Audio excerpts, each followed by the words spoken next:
This is Lisa with Lisa's Landscape and Design. I hope you can hear me okay this morning with the little bit of breeze we've got, but I wanted to feature the Anacacho Orchid. Anacacho Orchid is a small, perfectly suitable understory tree. You see my purple smoke trees right behind it. It is completely in bloom right now, so I especially wanted to share it while you could see what the beautiful flowers look like. They look like little orchids. And the leaves are really interesting as well, as you can see. There's the bees. They're just always on this plant. The fragrance is so strong that it permeates the entire front yard.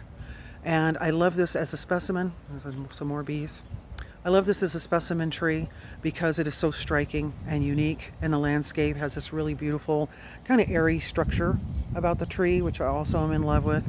I've found them in a couple different forms. I've seen them where they're tall and more linear and big fat shrubby guys that'll go 12 by 12.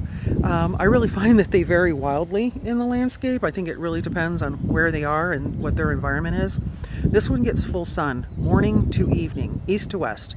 It is incredibly drought tolerant, really tolerated the freeze, native in some parts of Texas, definitely adapted to the others, and I just can't encourage you enough to give this plant a try.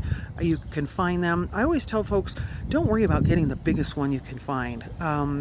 Tall, sure, if you're trying to get some instant gratification, but large buckets aren't necessary here. When they're native and adapted plants, they'll grow quite well.